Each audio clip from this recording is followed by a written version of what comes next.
In our Sunrise Smart Start, a 27-year-old man is dead after police say he was ambushed while sitting in the passenger side of a car Saturday night.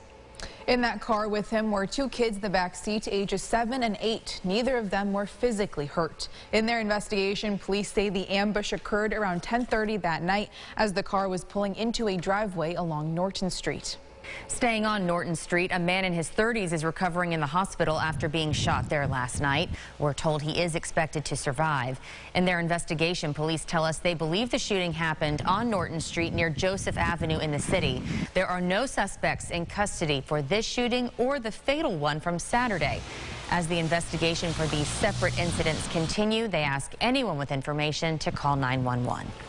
Meanwhile, a double house along Congress Avenue in Rochester is deemed unlivable after a fire broke out last night, stretching to all 3 floors. Firefighters on scene tell us only one half was occupied at the time, and those inside were able to get out unharmed. They also say none of the firefighters were hurt. Fire officials say they are still investigating a cause.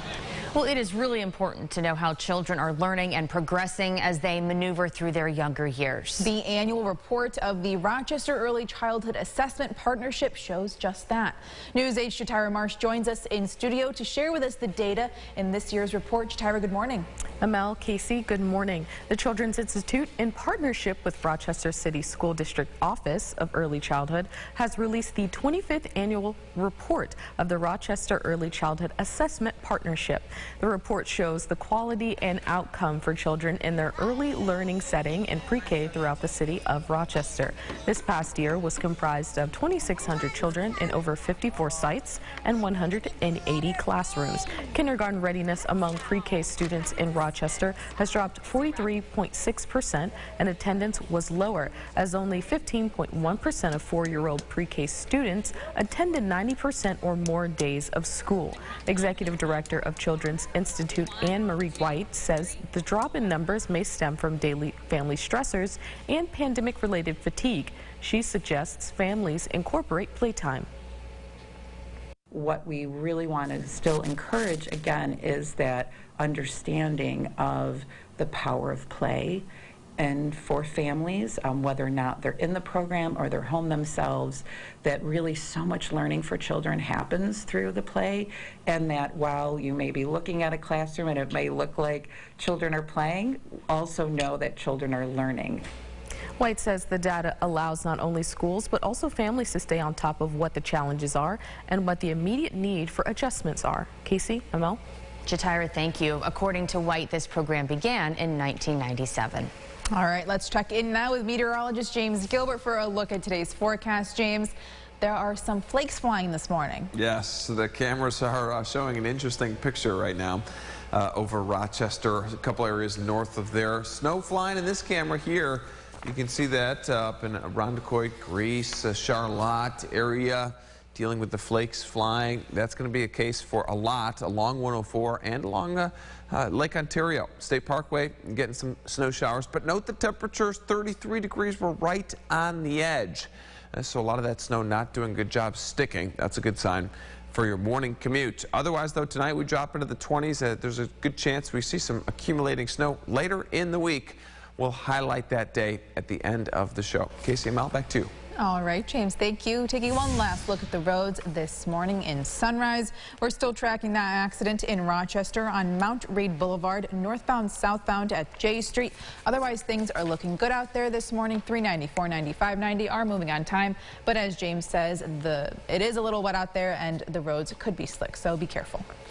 Still developing nationally this morning. Following last week's election day, Democrats will keep control of the Senate after a projected win for Nevada Senator Catherine Cortez Masto. Meanwhile, control of the House of Representatives remains in limbo. Democrats and Republicans alike are hoping to gain one more seat in next month's Georgia runoff election between Senator Raphael Warnock and his Republican challenger Herschel Walker. 6 people are dead after 2 historic military planes collided and crashed to the ground during an air show in Dallas. The Saturday crash is still being investigated by the NTSB. Remarkably, no one on the ground was hurt. Video captured by spectators will be vital in figuring out what happened, according to the NTSB chair. Back home now, 2 local rescue groups spent Saturday working to save a 3-week-old puppy from a hole in Rochester. North Paw Rescue and Rescued Treasurers worked together to trap a mama dog and her pups from a den on Hague Street in the city. Initially, the rescuers were able to get all of the dogs except one of the 3-week-old puppies. However, after several hours, the puppy was freed and is surprisingly in good health.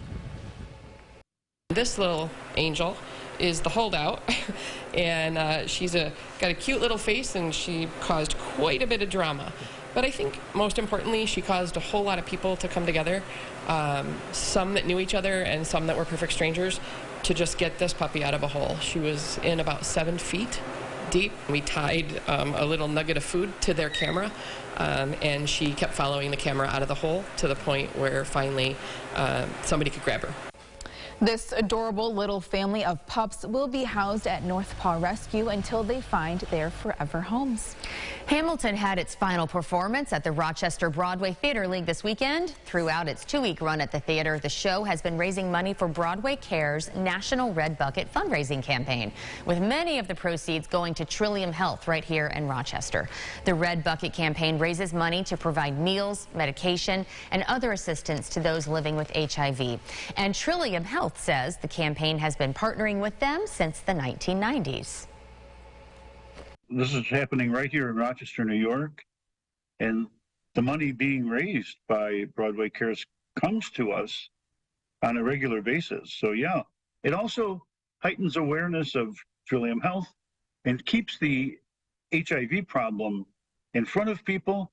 And you know what else it does is it helps destigmatize HIV, because we're talking about it in the theater audience. Over the years, the Red Bucket campaign has raised more than $100,000 for Trillium Health.